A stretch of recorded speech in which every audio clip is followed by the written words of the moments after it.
Ready by the Office of the Ombudsman. Madam Chair. The just a Honorable few- Garbin is recognized. Thank you, Madam. Just a few questions to the representatives of the Ombudsman.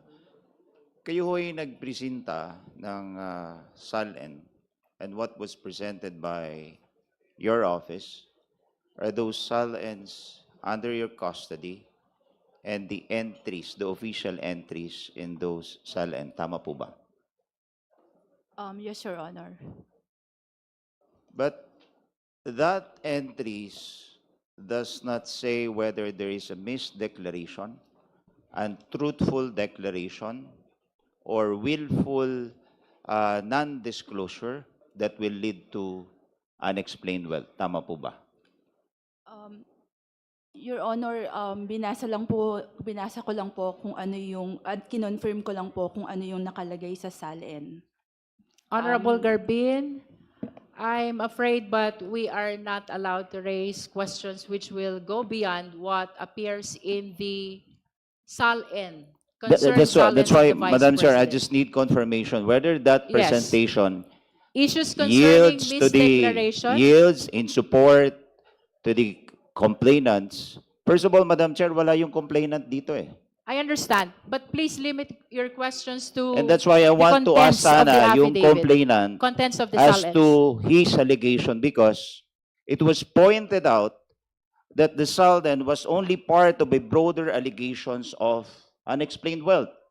But as correctly pointed out by Mr. Marcoleta or Congressman Marcoleta, those SALN that was, or that we want to specifically pinpoint that have material misdeclaration or untruthful declaration was never attached in the first place We are in the not complaint. yet on that, Honorable Garbin.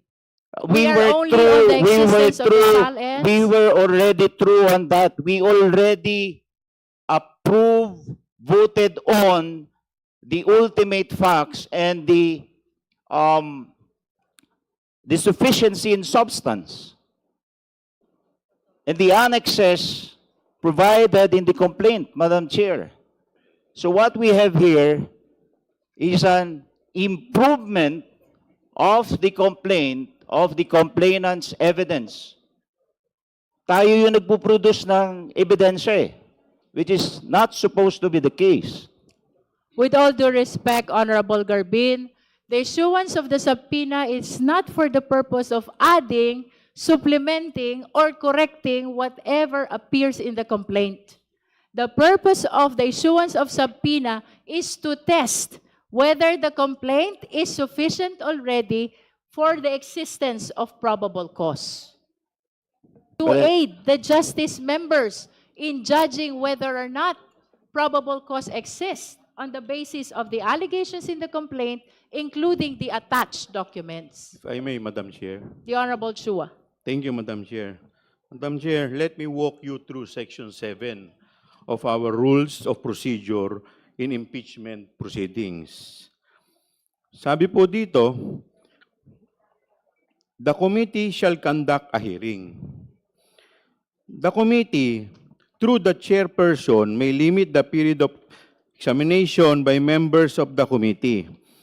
The committee shall have the power to issue compulsory processes for the attendance of witnesses and the production of documents and other related evidence. So, yun po yung ginagawa po natin dito. This SALN, ito pong SALN na to ay pumapasok po dito po sa power ng committee. Hindi naman po tayo ang nagsasabi niyan. Ang nagsasabi po niyan ay ang ating rules. Maraming salamat po, Madam Chair. Thank you. Before we proceed, Madam I just Chair. want to state for the record, Honorable De Lima, that the committee is already in receipt of the notices of disallowance referred to by Attorney Camora of ICFAO COA during the April 14 hearing. This pertains to the disallowances of the first 3 quarters of the OVP Confidential Fund of 2023, the first, the second, and the third. The total amount of these notices of disallowances is 375,000 million. 375 million pesos. So the COMSEC is directed to provide copy of this notices of disallowance to the Vice President, the complainant, and all the members of the Justice Committee. The same is true with respect to the decision referred to as well by Attorney Camora of ICFAO COA.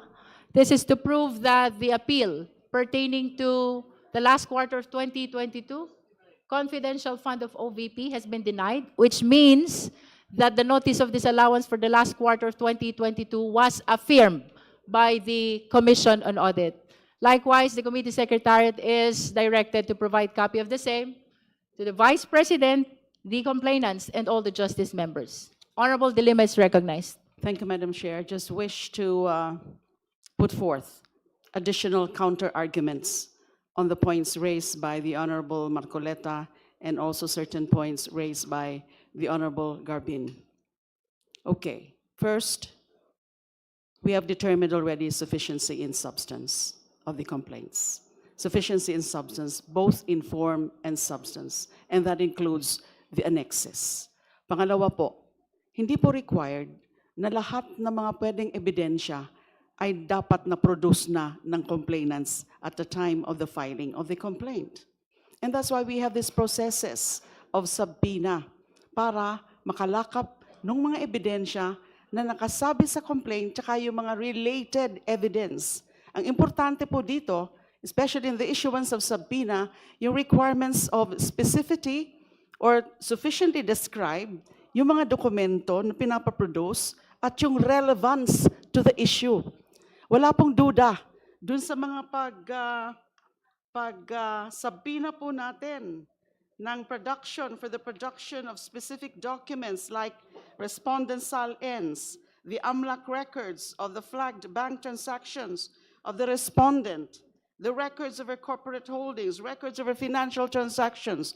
These are all relevant to the grounds alleged in the complaint. They directly relate to the issues actually and specifically raised in the third and fourth impeachment complaints, the Sabalia et al. And Cabrera complaints, particularly that respondent purportedly engaged in culpable violation of the Constitution, graft and corruption, bribery, including the accumulation of unexplained and or ill-gotten wealth, and her ownership of secret bank accounts worth millions, if not billions of pesos, all of which she did not declare in her SAL-Ns. Doon sa punto na ini-improve daw po natin, actually there's nothing wrong about that, improving the evidence that are sought to be presented